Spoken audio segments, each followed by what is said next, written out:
It's time for action! Turtles, follow me! And so begins. For a lot of us, the turtles were comfort food, and we're not talking turtle soup. Four brothers in bright bandanas, cracking jokes, eating pizza, and selling action figures, along with making the world feel safe for 22 minutes at a time. But that's only one slice of this franchise. Behind the toy aisles and the catchphrases lies a very different TMNT universe. One where the very first mission is an assassination, Splinter raises his sons as weapons, Shredder comes back thanks to mystic worms that ate his corpse and rebuild him into walking meat in later Mirage stories, and Casey Jones has to live with killing a kid. Today, we're diving into the comics and shows that never made it into the serial ads. Mirage, Image, IDW, the 2012 cartoon, and the Last Ronin timeline where almost everybody is dead. These are 17 times the Turtles stop being safe mascots and become something closer to horror characters who happen to wear bandanas. This is 17 dark and adult facts from the TMNT franchise that just might ruin your childhood. But before we dive into this list, we have a very small request. If you like our content, please support us by subscribing to the channel. It's a small click for you, but to us, it means a lot. Thanks, and without further ado, let's get into it. Splinter's children start as contract killers. When you strip away the nostalgia, the very first TMNT story doesn't play like a cute or heroic debut. It plays like a hit job. In issue 1 of the Mirage comics, Splinter raises 4 mutant kids in a sewer for one reason only: to send them upstairs one night to kill Oroku Saki. The boys climb onto that snowy rooftop like assassins, not superheroes. They introduce themselves, carve through a squad of foot ninjas, then focus all that training on Shredder. Leo drives his katana straight through Saki's armor. The Turtles don't drag him to jail, they hand him a sword and literally tell him to die with honor. Shredder refuses, yanks out a thermite grenade, and tries to turn the whole scene into a mutual suicide. Donnie knocks him off the roof and Saki explodes alone in the alley. That's the very first TMNT story ever, the original Mirage issue number 1, 4 teenagers completing their first kill and going home to tell their dad it's done. Zen Master replaced by revenge-addicted warlord. Cartoon Splinter is the dad who gives you tea and a lesson. Mirage Splinter feels more like the commander of a small insurgent cell. His life comes apart when Hamato Yoshi and Tang Shen are murdered, and he never lets that wound close. Every kata, every story, every lecture to the boys keeps circling back to one name: Oroku Saki. He's not building a vague idea of justice, he's sharpening 4 living knives for one target. When he finally sends the Turtles out of the sewer, it's not to patrol, it's to eliminate. They come back and report the mission like soldiers. Splinter doesn't clutch his pearls about their souls, he accepts it as a natural end of his plan. In this version, Master Splinter isn't a gentle mentor who happens to know ninjutsu, he's a revenge addict who turned fatherhood into a long-form assassination strategy. Shredder returns as rotting, worm-filled meat. Most villains fall off the roof and have the decency to stay dead. Shredder comes back as something that shouldn't be moving at all. Later Mirage stories and tales of the TMNT follow-ups show the Foot Clan refusing to let Oroku Saki go. They bring in strange flesh-eating worms that have been feeding on his corpse. Instead of just stripping him, the colony somehow soaks up his memories and personality. You're not dealing with a clone in a tank, you're dealing with a squirming mass that believes it's Oroku Saki himself. Those worms slide into a dead shark's body and turn it into the new Shredder, a hulking monster with torn flesh and exposed jaw. Fans nicknamed it Shredder Shark for a reason. He stalks the Turtles again, kidnaps Shadow, and proves that in this universe, death can mean coming back as a meat puppet driven by the same hatred that got you killed in the first place. Rat King forces Splinter into cannibalism. One of the ugliest TMNT stories isn't a big battle, it's Splinter starving in a hole. Cut off from his sons, badly injured, he finds himself trapped in a decaying structure swarming with rats. No food, no clean water, no way out. That's when Rat King appears, not as a cackling villain, but as a calm voice pushing him toward the unthinkable. He talks about famine, about how rats survive by eating their own, and lets Splinter sit with that idea. Splinter resists because he is a rat now, and eating one of them means eating his own kind. The days pass, the hunger gets louder, and the noble master breaks. He grabs one of the creatures that follows him, snaps its neck, and eats it raw just to keep going. He lives by doing it again. The wise sensei survives his trial by becoming exactly the thing he's always tried to rise above: Casey Jones accidentally murders a teenager. Casey Jones is supposed to be the fun chaos, the guy who swings first and makes a joke later. Shades of Grey turns that into a nightmare. One night, he charges in on a group of muggers at a playground. The usual routine, sticks, fists, righteous rage, and the adrenaline, he doesn't clock all the details. Only after he lands a full-power strike does he see the face properly. One of the punks is just a teenager, and that one shot was enough to kill him. There's no hospital recovery montage, no secret resurrection. A kid died because Casey assumed the mask and the weapons made him the hero. The story stays with him afterward, stumbling drunk, angry at himself, unable to look April in the eye for long. It's TMNT asking a tricky question. What if your favorite loose cannon actually had to live with one bad swing for the rest of his life? Triceraton War turns heroes into butchers. The Triceraton arc is where the turtles stop feeling like street-level vigilantes and start feeling like soldiers. Yanked off Earth and dropped into a war empire, they're not fighting purse snatchers anymore. They're thrown into arenas designed for execution, surrounded by crowds that don't want to show, they want carnage. The brothers are armed with their usual weapons, but this time, Mirage doesn't let you pretend that they're just for disarming. Leo's blades bite deep, Raphael's sais draw real blood, even Mikey's nunchaku crack bone. Triceraton warriors fall, and they don't get back up. The brothers fight like they're fighting to the death because they are. By the end of that story, they're not just weird ninja guys from New York to the Triceratons, they're proven killers who survived by cutting their way through an alien gladiator pit one body at a time. Brain monsters hiding in human flesh suits. If you only know Krang from the cartoons, the original Utrom reveal feels a lot more upsetting. The turtles break into TCRI expecting a shady human corporation. What they actually find is a room full of people who aren't people at all. A human-looking exosuit opens and a pink tentacled brain creature drags itself out of the torso cavity and plops itself onto a table. Then another suit opens, and another. Suddenly, this entire staff you thought were human beings are just vehicles for these glistening monsters. There's no jokes to soften it, no funny voice. It's played as a full horror reveal. The heroes are standing in the middle of an office where every friendly face was just a mask for something inhuman. Later versions turn that concept into a toy-friendly supervillain, but still, in Mirage, it lands like a body snatcher story with the realization that you've been trusting walking human exosuits all along. Metal piranha robots that eat alive. Mousers are one of those designs that feel harmless until you see what they actually do in the comics. Baxter Stockman didn't build them to look spooky, he built them to be efficient little exterminators. Mirage shows the extermination in blunt detail. They follow rats through tunnels, clamp down with those oversized jaws, and chew until nothing is left moving. The bodies aren't vaporized, they're chewed and stored. When a swarm of them turns its attention to Splinter, the tone flips from sci-fi gadget to horror swarm. He's surrounded by metal heads with unblinking eyes and grinding teeth, each one trying to take a chunk out of him. You can practically hear the clack of steel on bone. It takes the classic animal fear of piranhas and replaces the water with sewer tunnels and basement floors where the thing tasting you is a machine that never gets full.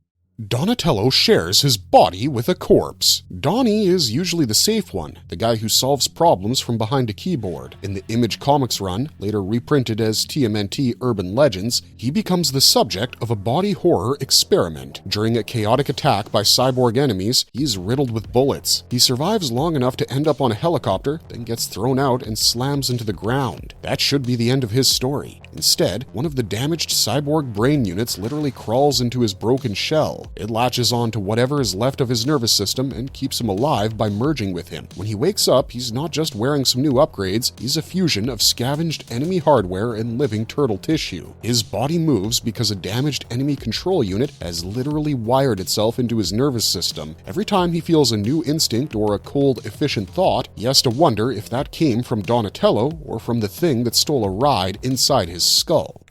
Raphael becomes the scarred new Shredder. Raph has always flirted with the line between hero and problem. In this continuity, that line slices right across his face. An energy blast wrecks half of it, leaving scars he can't hide with a smile. He puts on Casey's hockey mask at first, then an eye patch, but the real mask comes later when he steps into Shredder's armor. Using old enemies inside the foot, Raphael positions himself as the new Shredder, partly as a tactic, partly because some part of him leans into that darkness. He gives orders to the same ninjas that once hunted him. He stands on rooftops that used to belong to Saki and makes the same threatening silhouette his family grew up fearing. When Leo and the others come crashing in, they're not just fighting another villain, they're fighting their own brother in the costume of the man who broke their lives, and for a while, the city can't tell the difference.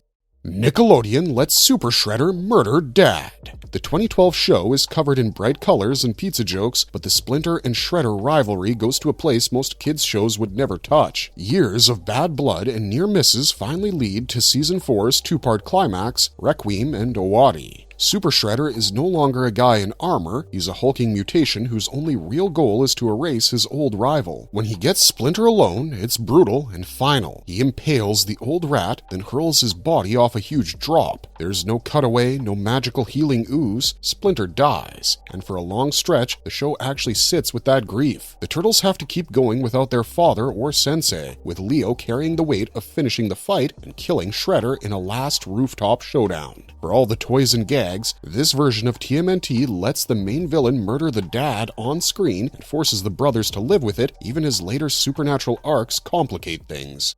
Donatello's body shatters, mind hides in metal. IDW doubles down on Donatello's suffering and turns it into a philosophical horror story. This time, Bebop and Rocksteady are the ones who almost end him. They lure Donnie into a trap and Rocksteady swings a sledgehammer like he's cracking open a safe. His shell splinters, his body breaks, and by the time his friends find him, he's one breath away from gone. The only move left is desperate and weird. They upload his consciousness into the metal head robot, using that body as a life support system with legs. While his real form lies in a lab covered in wires and stitched together plates, Donatello continues to live in a metal skull with cameras for eyes. When the organic body is finally healed and he moves back, Metalhead doesn't just shut down, it has learned, grown, and in some ways thinks it is Donatello. For a stretch of time, there are two Donnies. One flesh, one machine, each forcing the other to answer who the real person actually is.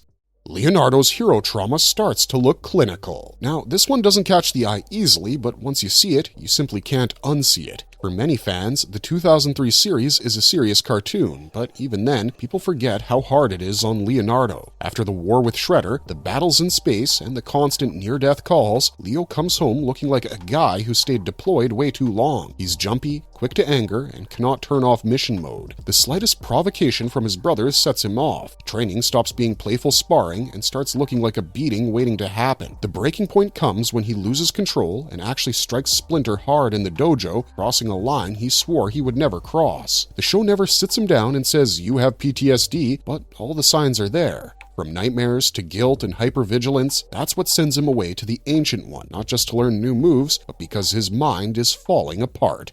Rat King turns Splinter's grief into madness. If you want pure psychological horror in TMNT, you follow Splinter into the 2012 Rat King storyline. Victor Falco starts as another lab accident, but by the time he truly becomes Rat King, he's something much worse. He slips into Splinter's mind like a fog, whispering doubts, showing him visions, making him see enemies where his sons should be. Under that influence, Splinter actually turns on the Turtles, attacking the very family he built. It's not about physical control, it's about taking a grieving father and twisting all his fears into weapons. When Splinter finally hunts Rat King down in darkest plight, he finds a corpse, a long dead body rotting in the dark. The realization hits that so much of the terror has been coming from inside his own head, sparked by a monster who might only still exist as a memory and a psychic scar he can't quite scrub out. Splinter executes Shredder, then wears his crown. IDW pays off the decades-long Splinter and Shredder feud with a duel that feels more like an execution than a random fight scene. Oroku Saki and Hamato Yoshi, now reborn as Shredder and Splinter, face each other with full knowledge of their shared history. They cut each other, test each other, and eventually Shredder sees the end coming. Instead of begging, he chooses the old warrior's exit and starts seppuku, driving the blade into himself to die on his own terms. Splinter steps into the role of Kai Shakunin, the one who ends that agony with a clean strike and kills his greatest enemy with a single stroke. Then he does something no one expects. He takes command of the Foot Clan, sitting on Shredder's throne, trying to turn a murder cult into something less damning. He has Shredder's remains closely guarded, fully aware that dark magic could be used to drag this monster back. And of course, that's exactly what happens spiritually in the Shredder in Hell series, where Saki's soul fights his way through the afterlife. Jennika cult assassin, mutated queer survivor. In the IDW comics, Jennika is what happens when a faceless foot soldier steps out of the crowd and becomes a person. She grows up inside the clan, taught that killing for the foot is righteous and necessary. To her, the turtles are just targets. That worldview shatters when an internal betrayal leaves her bleeding out from a knife wound delivered by her own team. The family she trusted is ready to let her die. The ones who try to save her are the brothers she was meant to kill. Leonardo offers his blood for an emergency transfusion, but his blood isn't normal. It's steeped in mutagenic ooze. She wakes up with a shell, claws, a new face in the mirror, and no place in her old life. Instead of doubling down on violence, Jennika slowly builds a new identity in Mutant Town as a protector, a friend, and eventually as a bisexual woman in love with another woman. Her arc folds in cult indoctrination, body horror, and queer survival in a way that feels far removed from Saturday morning toy commercials. Last Ronin leaves one turtle choosing death. If you've never read it, The Last Ronin takes every dark hint the franchise has ever given and turns it into the main course. This story isn't just a one-off Elseworld gag, it's a full alternate future timeline in which the war is over and the turtles lost. Oroku Hiroto rules New York like a dictator. Splinter is dead, Raphael is dead, Leonardo dead, Donatello dead, Casey's just gone, but still, everyone you grew up liking has a grave. The only one that's left is Michelangelo, older, tougher, and completely burned out. He carries the ghosts of his brothers with him, talks to them, fights with them, uses them as his only company. When his first attempt to kill Hiroto fails, he doesn't regroup like a standard hero. He kneels in the snow with a broken katana and tries to commit seppuku, ready to be done finally, and he only survives because his body gives out before he can finish. Fate drags him back into the fight, and he finishes one last mission, but the story never lets you forget that the funny one seriously wanted to die before he ever wanted to win. Marvelous verdict! However old you were when the turtles grabbed you, they probably felt like the fun option. Bright colors, simple morals, bad guys who always came back for the next episode. Once you step into the Mirage pages, the black and white panels, the image scars, the IDW blood, and the Last Ronin future, that feeling changes. You start to realize these aren't just pizza-loving mascots. In the stories we see in the Mirage, Image, IDW, and Last Ronin comics, they're more like child soldiers on a revenge mission, survivors who do terrible things to stay alive, and broken adults trying to live with what they've done. For some fans, that's too much, and the classic cartoon will always be home. For others, the ugly parts are precisely what makes this world feel real. Now, we want to hear from you. Which version of TMNT do you ride for? The goofy heroes in a half shell, or the damaged killers in the shadows? And what dark moments did we miss that still live rent-free in your brain? Let us know in the comments down below, and if you liked our content, don't forget to leave a like and subscribe to us if you haven't already. Otherwise, thanks for watching, stay safe out there, and have a marvelous day.